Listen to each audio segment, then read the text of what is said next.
and asked my wife, "When do you think was my worst moment from the time that you've known me?" Meaning, what was like where I was at my worst.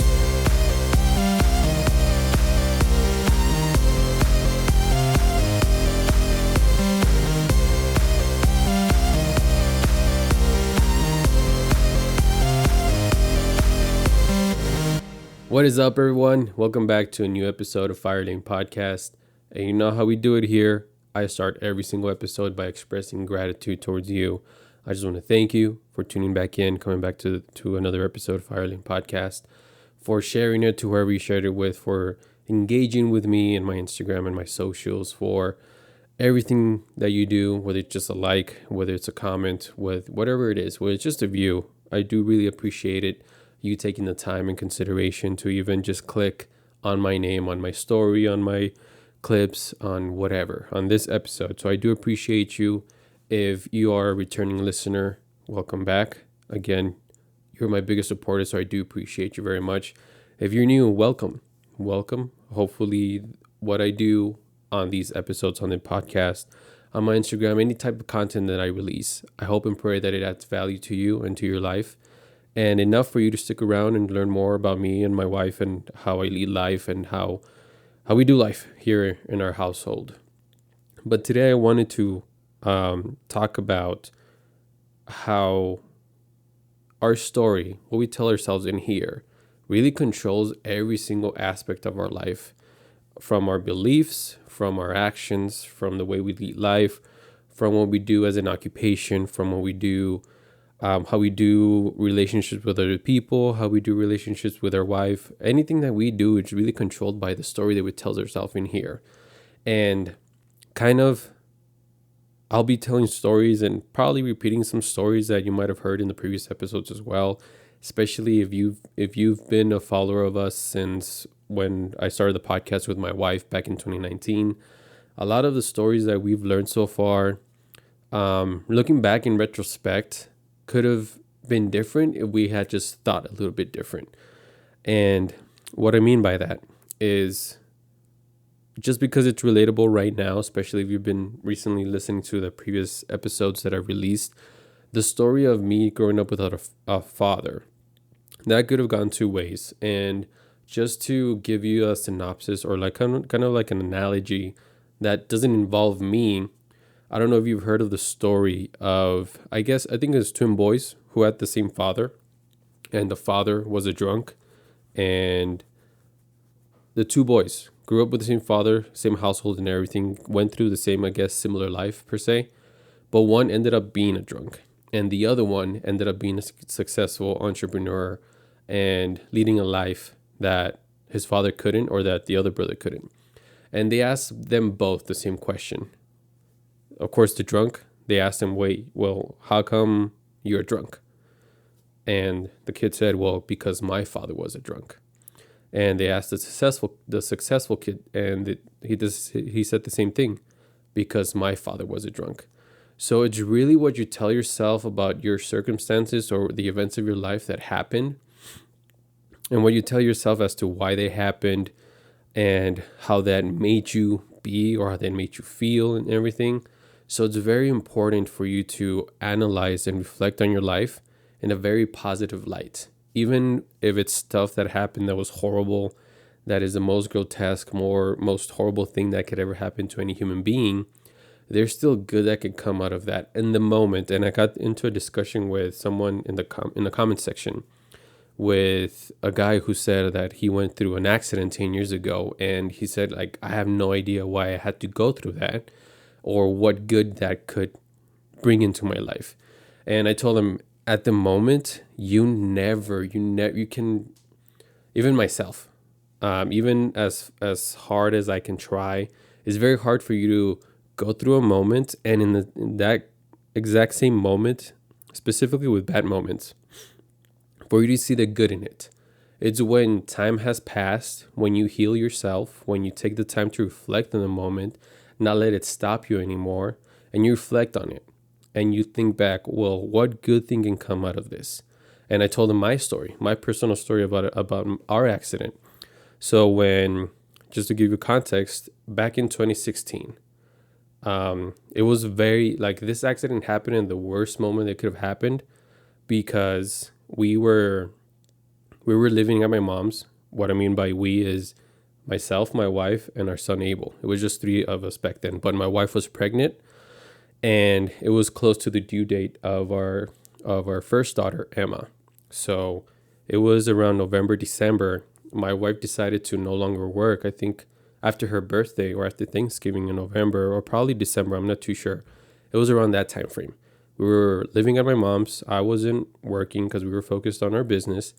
So I wasn't working a full time job, and she decided to no longer work. I think I was working like a very part time of part time job kind of thing while I was working our business as well. So it came time for our daughter to be born around the first week of December, and we went through a horrible time. What I mean by horrible is because our daughter was in the NICU and we didn't know how long or what was going on with her. There was no communication. I mean, there was communication from the nurses, but not from the doctors, because the way that it operated there, it was very much it was very much restricted for the parents. But so yeah, we went through that. Our daughter was born, greatest day of our life again.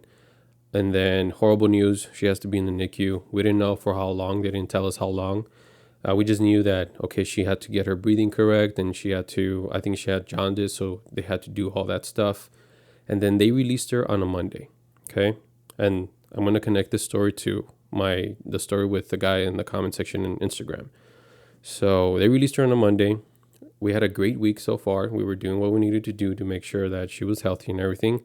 Come Friday, we went to an event, a Christmas event, because it was almost Christmas. So we went to a Christmas event for our business organization.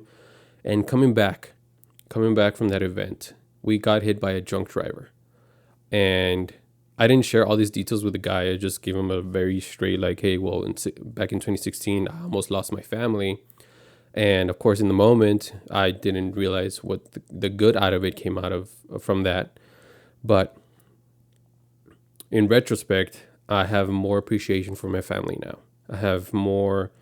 I want to give more love to my kids. I want to give more love to my wife. And it shouldn't take an accident to get to that point. But sometimes it does, unfortunately.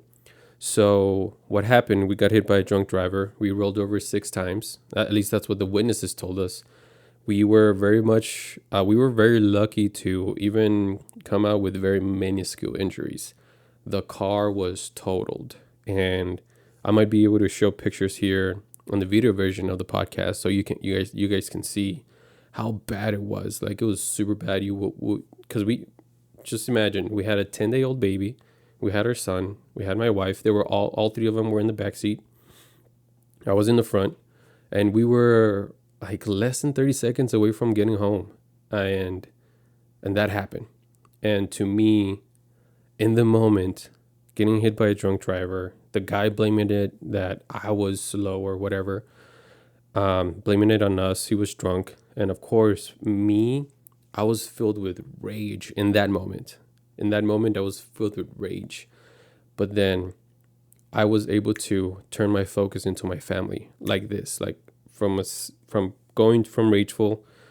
Well, at first, of course, I wanted to make sure everyone was safe. Once I knew everyone was safe, then I turned into rage. And I wanted to attack the guy and beat him up and do all these things to him because, hey, you almost killed my family, dude, from your recklessness. And from even then, I was able to turn back into my family, make sure that she was good, make sure that the cops are coming, the ambulance and everything. And the guy got arrested. He got put into jail. I think he was checked as well in the hospital. And there was a moment when they were checking my wife and they were taking her in an ambulance, and they took her and our son, and then they took me and our newborn daughter, Emma. And while I was in I guess it was called a gurney or the ambulance bed or whatever that thing is called, when we were getting rolled, I just started bawling, like crying out of gratitude. And the reason why I was grateful, and this is what I mean by while you're going through it, while we were rolling over, while I was feeling all those emotions, I couldn't find the gratitude in it yet. But then I look back And even while we were getting rolled into the ambulance, like I mentioned, I started bawling. I started crying out of gratitude because I still had my daughter. I still have my wife. I still have our son. And most importantly, at least for me, my family still had me. Our car was totaled. We were living at my mom's. My wife had stopped working. I wasn't making that good money. And we just got into an accident, totaled car. We had to buy a new car seat, I believe, a new stroller and everything. No, not the stroller, but the car seat. Our car was totaled, so we had no car and all these things. But in the end, the most important things that I wanted in my life were still there, which was my family. And this is what I mean by while you're going through the moment of the event, it's very hard for you to see the good in it or how grateful you are that you went through that event or what came out of that event. It's really when you look back into it. And I keep constantly reminding myself of that event, like, hey, we could have been gone like this. We could have been gone today. I could be gone like this. I could be gone tomorrow. I could be gone whenever. And that reminds me, that really puts life into to perspective. Like, hey, I don't have that much time on this earth. I don't have that much time with my family. Yeah, a few decades that I have with them.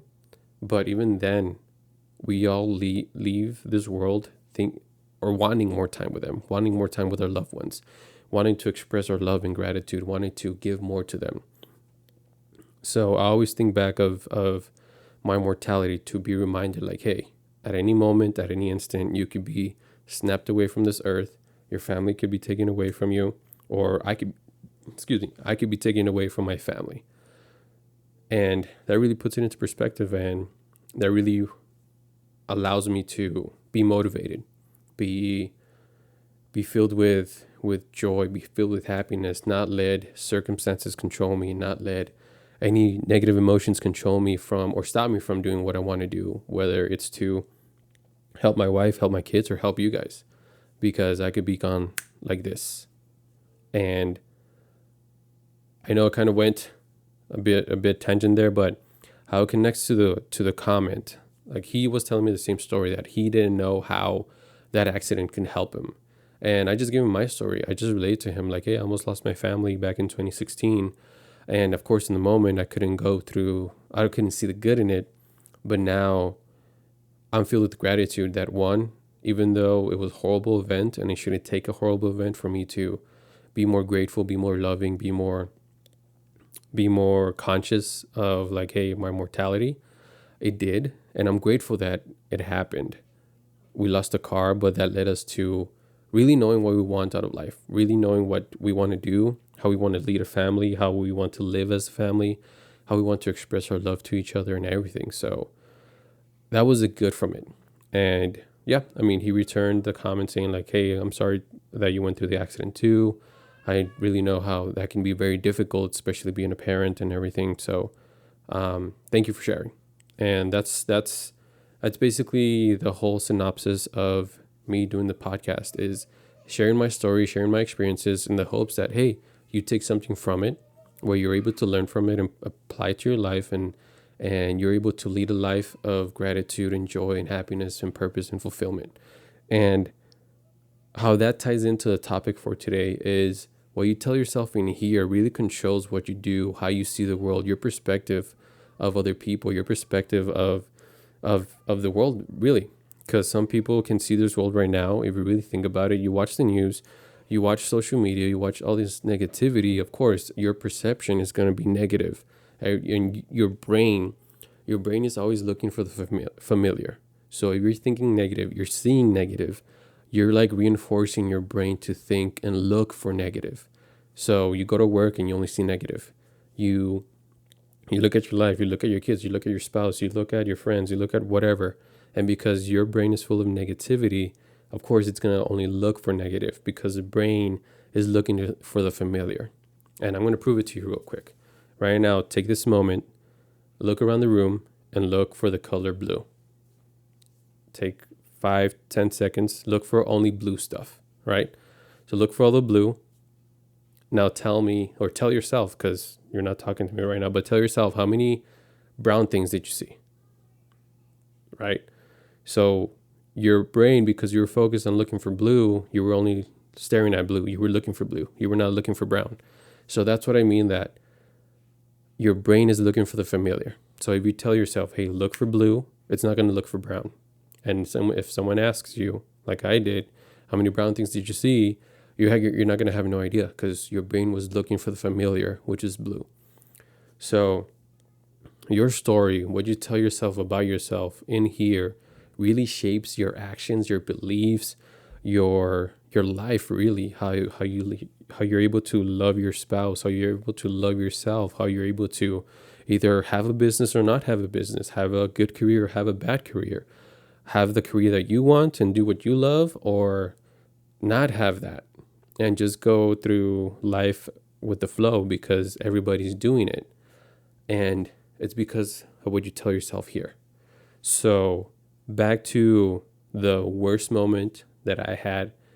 I think it was, because I asked my wife this the other day, and I did talk about it. So it's going to be a story that you guys already know from the first episode coming back.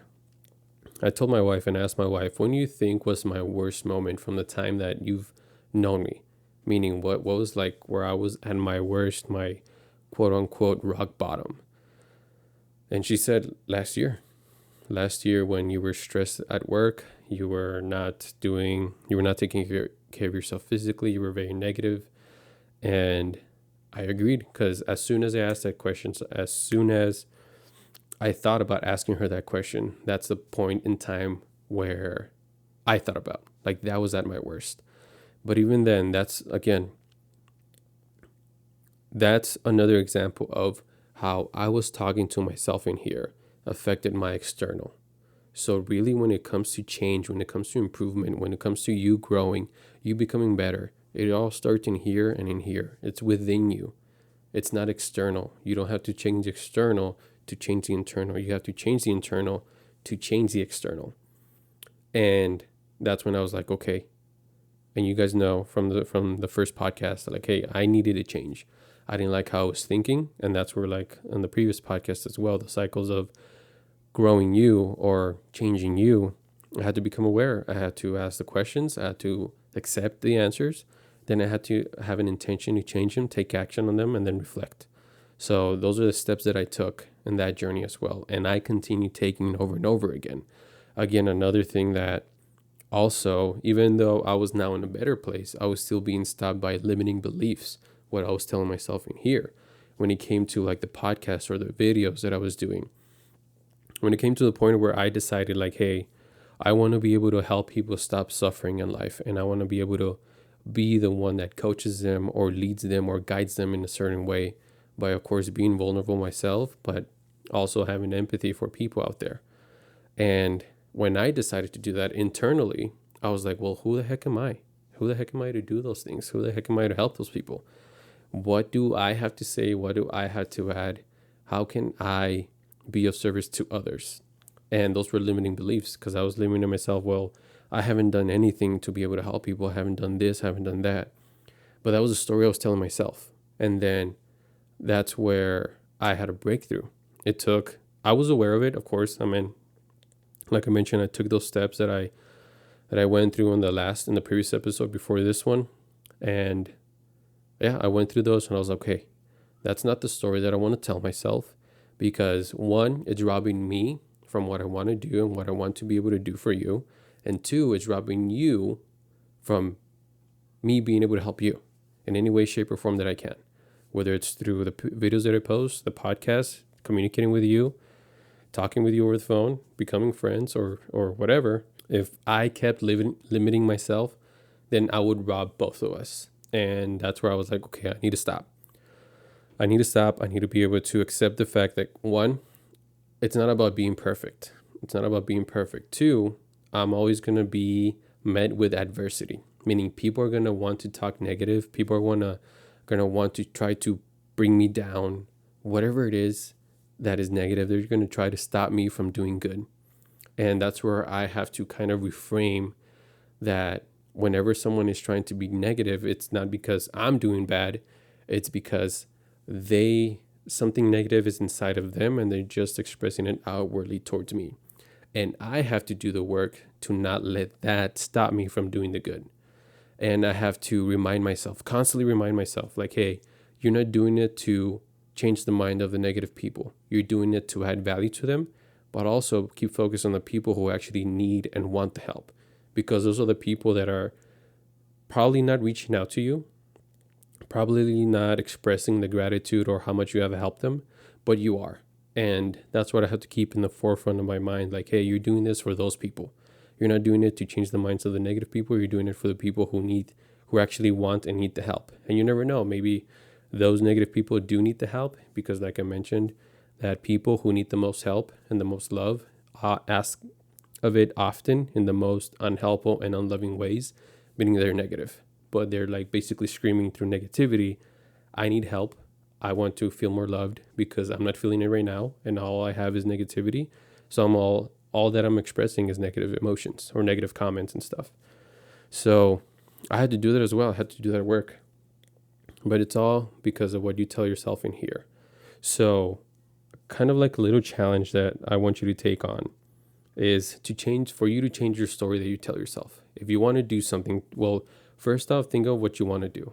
Whether you want to change your career, whether you want to change your relationship with your spouse, with your children, with your friends, you want to change the trajectory, If you want to change the trajectory of your business or the team that you lead, think about what you want, how you want to be, and take the time to really dig deep. Really go through the steps that I outlined. Really be aware. Be aware of your shortcomings. Be aware of where you're good at. Ask yourself questions of the deep questions, like, okay, what can I do now? Or what can I start doing to change this from stopping me? What can I do? What can I start doing so that my relationship with my spouse can be better? What can I start doing to change the trajectory of our business or my career? What do I really want out of life? Who do I want to be? Ask yourself those questions, detail them, journal them, however you want to do it, whether you want to do it through a recorder, but write them down. That way you're clear. That way you take it out of your mind onto paper, you take it out of your mind into a voice, or just have a conversation with anyone, but really put into detail. What do you want? Ask yourself and accept the answers. Like, why do I want to do this? And have an intention to put it into action, and then reflect after some time that you put it into action, reflect on those things. And one key thing that I want to really, really hone in on is that change is it's not instant. Change is not from one day to the other. Remember, however old you are, think about it. From the time that you were born till now, right? You were raised with certain beliefs. You were told to believe this and not believe that. So for me, for example, I made this change when I was 27, going into 28. So for 27 plus years, I was set in these beliefs. Some have changed, some have been reinforced, but I was just set in this way. What I mean by that is that because I grew up without a father, I was not enough. I was not good enough. I was not smart enough. I was just not enough, right? And that was my belief. No one told me that. It was just me reflecting back on that occasion and like, my father didn't think I was enough for him to fight for me. So for 27 plus years, I went on with life like that. Subconsciously. I wasn't conscious of it until I had to do the work, right? So I did the work. But for 27 plus years, imagine going with that belief. It's not going to take a day, hours, weeks. It's going to take a long time, because for 27 plus years, that's what I had grown up with by myself. No one added to it. It was just my perception. Like I mentioned, my story that I told myself about that event until I started to change it. So I started to change it, but even then, I'm still constantly fighting it over and over and over again. And I have to take those steps. I have to become aware, ask the questions, accept the answers, have an intention to change them, take action to change, and then reflect on them. And I'm constantly doing that over and over and over again. Recently, I already told you, I went through my insecurities of people putting negative comments, pointing out stuff that I don't like about me, but then really accepting the fact like, hey, it's not about me, it's about you guys. It's about who I'm doing this for. And by me being vulnerable, by me putting my message out there, putting myself out there, really being I don't want to put a graphic image in your brain, but really unclothing myself and revealing myself to the world through my message, not physically. Okay. Don't start picturing the wrong thing, but through my message, through my story, through what I do, really putting myself out there, being vulnerable, being open to the world, and hoping and not expecting, but hoping that because I'm putting good out there, that good comes back to me. But even if it doesn't, still fortifying in me that, hey, I'm doing this for you. I'm not expecting anything in return. I'm just doing it, right? So that's a story that I constantly tell myself and remind myself about. Like, hey, I'm not doing this to become popular. I'm not doing this to have a ton of money. I'm not doing this to have a ton of followers or become famous or really get anything out of life. I'm doing this to add value to you guys because I care so much deeply about you that I want you to stop suffering. I want you to stop limiting yourself. I want you to stop living the life that you don't want and find the greatness in you, find the purpose that you have in life, find the meaning in life, and do that and live life that way. Because the greatest failure you can ever have is reach success without fulfillment. And that's where I was about a year and a half ago, back in, I think it was a bit between the periods. I think it was after New Year's of last year. So starting 2021, kind of like into February all the way to May, I was at my worst. I didn't like how I was thinking. I didn't like what I was doing. Externally, though, this is what I mean by even though you reach success without fulfillment, it's the ultimate failure. Because, like I mentioned, you know that me being a supervisor was a job that I was fighting for a long time, 5+ years. And I was doing my best and working hard to get there. And I was finally there. And I was making the money, right? But mentally, I was gone. Emotionally, not good. Physically, not good either. Relationship wise, it wasn't too bad, but it wasn't where it needed to be, at least for me. But I mean, externally, I was good. I had the job I wanted, and I was making more than enough money than what we needed at the time. But the other things were not good. And that's where I had to prioritize. Do I want to keep this facade that I'm doing good because I'm being a supervisor, which is the job I wanted for a long time, and because I'm making the money, or do I care more about myself, my family, and my health? And that's where I had to prioritize. Like, okay, I pick those three over those two because those two will come and go. Money comes and goes. So take care of the things that you live with every single day. So you live with your emotions, you live with your physical body, you live with the people that you love and care. And if those are taken care of the right way, then the other two, money and work or business, will be taken care of as well. Because like I mentioned, it bleeds. Stuff bleeds. So if you're not good emotionally, then that's going to bleed into your physical health. That's going to bleed into your relationships. That's going to bleed into your work and your business. And that's going to bleed into your money. So if you're not good in the core things that you need to take care of about yourself, it's going to bleed and you're going to see it. It might not happen in a day, might not happen in a week, but it will happen eventually. And what I want to help you do is not get to that point yourself and catch it before it gets to be that bad, like it did for me. So yeah, just know that your story, what you tell yourself about yourself in here, really determines how you lead life, the actions you take, the beliefs that you believe, the course of life that you want to take.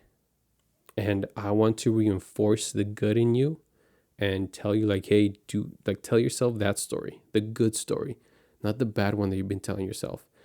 Tell yourself the good story. If you want to do something, let's say if you want to be a realtor or you want to have a business, but you're telling yourself, well, I don't have the money, I don't have the time, I don't have this, I don't have that. Then even though you're telling yourself, I want this, you're telling the bad story of what you don't have, where it's really like, okay, I want to have that. How can I have it? Even though my time is limited, my money is limited, how can I start with what I have right now? Like for me, for example, I want to be a coach and I also want to be a speaker, right?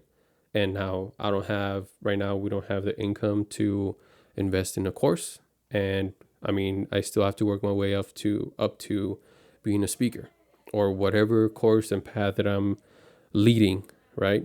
And of course, I want to put this podcast on a better platform and the videos do at a bigger scale, but I'm not limiting myself on my limitations, if that makes sense. Just because we don't have the money or the resources yet doesn't mean that I have to wait to get there. Basically saying that you don't have to be ready. You don't have to have all the dominoes aligned for you to start. As you go along, you start placing the dominoes with what you have. So you have to start now. You have to start with where you're at. Stop telling yourself the story that is holding you back and start telling yourself the story of that's going to move you forward. That's going to help you go to that space that you want to be in, whether it's in yourself, whether it's with your relationships, whether it's your job or career, whether it's your money, whether it's your business, whatever it is. You're telling yourself a story that it's either moving you forward or limiting you and getting you stuck where you are. And for you to be able to move forward from that, you're going to have to change. And I know change is something not a lot of people like, but it's a must. It's a requirement. You have to change, because if you're not changing and growing, then you're getting stuck in life and you're going to be there and you're going to wonder what happened. And it's because you haven't changed. You're doing the same thing over and over again, expecting for life to get better. But in order for life to get better, you have to get better. And for you to get better, you have to change and grow. So yeah, the story that you tell yourself is so powerful, guys. So I want to help you tell yourself the good story, the story that adds value to you, that is going to help you move forward to that space that you want to be, that space that you long for so much. Whatever you want to apply it to, like I mentioned, relationships with yourself, business, career, job, kids, whatever it is, money, it's the story that you tell yourself about that. And you have to start with where you are, not wait for the dominoes all the way to be aligned, but start where you are, whether it's one domino. Like, okay, have one domino, I can do something with it. And then place the other domino once you've taken that first step, and then so on and so forth. But I hope this episode helped you guys. Hope that you take the time to really write down the story. Write down the story that you've been telling yourself that's been limiting yourself, right? Tell yourself that story, write it down, but with the intention of changing it. And then tell yourself the story that you want to tell yourself over and over again, the good story, not the one that deducts, but the one that adds. So write both stories down, but write the negative one down in the form of letting go, right? So you're letting go of the thoughts from your head into paper. And then if you want, you can also burn that paper and then write the ones and keep the ones that you want to tell yourself. So do that way you can help yourself. And I'm only here to add value to you, to lead you and guide you the best way that I can, with love, with empathy, with care, and just tell you the stuff that I've done, that I still do. And even though it's not perfect, I still struggle with, and I still, it's not beautiful and gorgeous. I still have my limitations. I still have those limiting beliefs, but it's about not having those anymore. It's about not letting those thoughts control you, and be able to catch them and be able to change them as soon as possible. So hope this episode helped you guys. Hope you start telling yourself that good story, the good story that's going to lead you forward. That's not going to limit you and make you get stuck in where you're at, but the story that's going to help you become the person who you were created to be, who you were born to be, to live the purpose that you were meant to live. But if you enjoyed this episode, guys, share it with a person who you think it's going to help. If it helped you, share it with other people, and connect with me, engage with me on Instagram. You know, my ID tag is Moises.Rico21. Subscribe to our YouTube channel. That's where I put the video version of our episodes. And we'll see you on the next episode, guys.